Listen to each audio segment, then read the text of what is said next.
Hello, Tuesday video day today. I've got plenty of information I want to give out, but I think it's time to do a bit of a tidy up on comments that have been coming through. Firing off ideas like Lyle's Catch-22, which was he was talking about in relation to something else, I think. I'm seeing a great catch-22 with government, especially in America, but obviously it would be pertinent anywhere, where you've got the people of America with the extreme, which would be the don't tread on me, step on me, coiled snake boys, maybe girls, I don't know, and going down through the masses. And basically people don't like the government, don't trust the government, don't understand the government. And you've got a catch-22 going on there that if the people are basically against the government, you're likely to have only lunatics going into government, or psychopaths, people that don't care what the people say, or people that go into government despite of what the people say, knowing that in government you can make it out large or be powerful or something. Without the love of the people, the respect of the people, you're not likely to get a worthy government into government. Catch-22? Much? And I had a little interaction with Paul on the Constitution in the United States. And I've never seen the fascination that the American people have with their constitution. I've always kind of thought that it was about the only thing in America that's lasted. It's kind of old. It's historical. It's we'll keep it because it's old. But everyone seems to go on about how wonderful it is and everything like that, and as though it was the thin line. The paper bag thin line that's holding wicked government back from total tyranny over the people. I personally don't get it. I don't understand it. I've not looked into it much. I don't know much about it, so it's not surprising I don't get it. But I can't help thinking that it is part of this catch-22 thing, where you're not going to get a decent government that's liable to debate things in a decent, honest, modern way, and shouldn't need recourse to ancient documents to make the right decisions if you've elected the right people. But you're not going to have the right people to elect as long as you always think that they're a bunch of cunts. Catch-22. Right, leave that aside. Money. Wild Willie Folberg actually followed the Prague Cap link that I left for Sned, and I think I left him. There are two actually. I think I might have left him the long one, and how can I say this? Leave Wild Willie out of this. It's very easy to read that, and I'll make this as a link to underneath here. It's long and hard to read, and I had it open particularly for the S equals I minus S plus I. No, whichever it is anyway. Equations, as soon as I see them, they make my mind go funny. But I kind of understand it without recourse to any mathematics.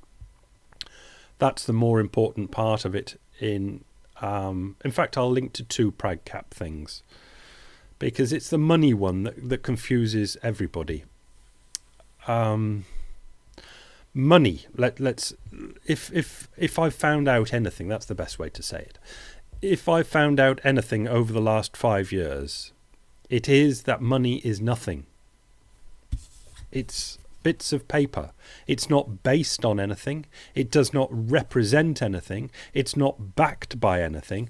They are just bits of paper, not introduced by the government, because they're generally not, approved of by the government as an aid for the population of the country to trade more easily with. There's a better way of saying than more easily. But they're trading tokens. They're for ease of trade, to make trade easier between people. That is all that money is. They are monopoly tokens. They don't represent anything. They're not worth anything. They're not backed by anything. They are just bits of paper. And the government and the authorities, the powers that be, spend a certain amount of time making sure that the tokens work for the job that they are paid to work for, which is to aid trade between the people. And that's it. That's all they do. So I'm saying this because I'm not knocking Wild Willie on this one, but he thinks that I could see by it was a brilliant comment. If I can't link to a comment so much. He thinks if you read through the Prag Cap thing, it starts as a real thing, and then as the mind goes fuzzy and non-understanding on what's going on, you think it's turned into a non-real thing. It starts as money being real and ends up money being just tokens used by rich people to make themselves wealthy or something. It doesn't change. It never changes.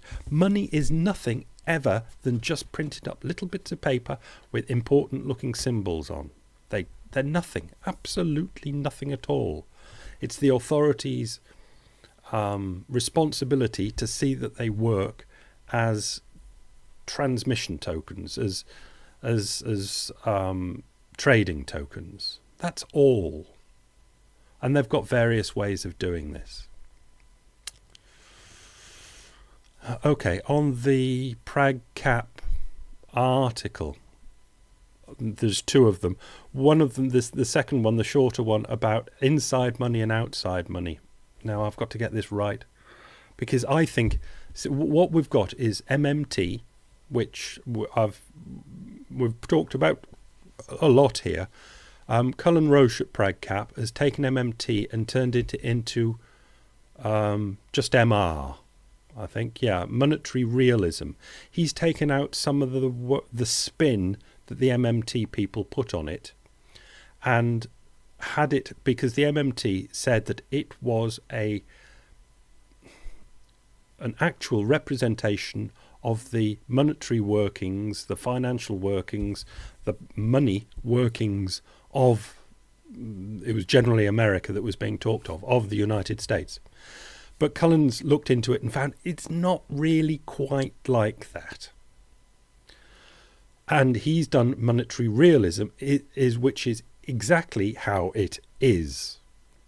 And taken off the left-wing spin of quite a lot of the inventors of MMT or discoverers of MMT. So we've got monetary realism, and we've got the two types of money that comes out as tokens for us to trade with, the money supply, as inside money and outside money, which used to be, sorry for this, in MMT, horizontal money and vertical money.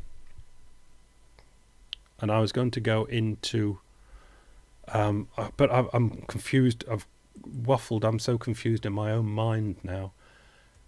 He calls it, in my opinion, the wrong way round.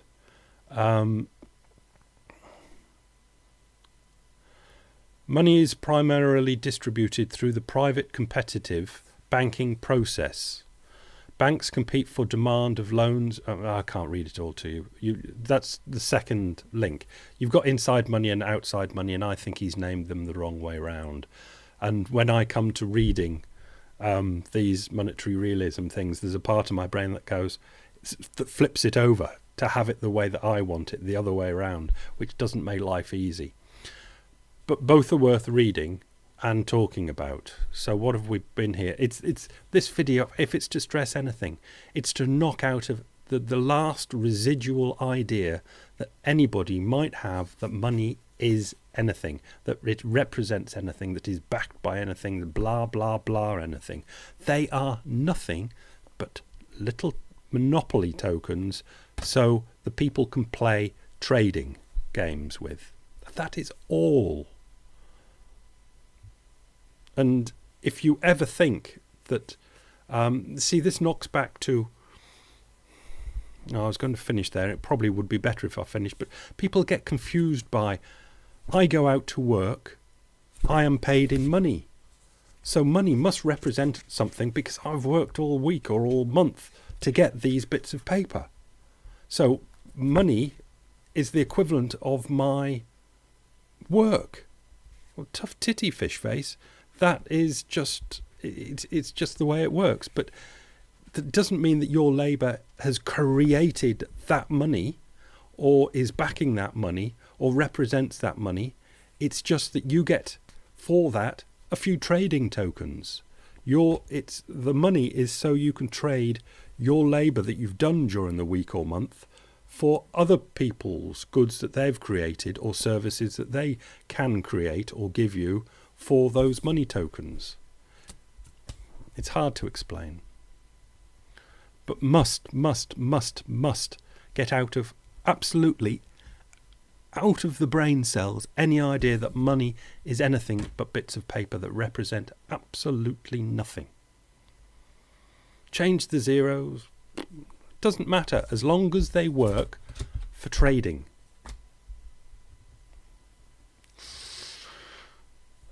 See ya.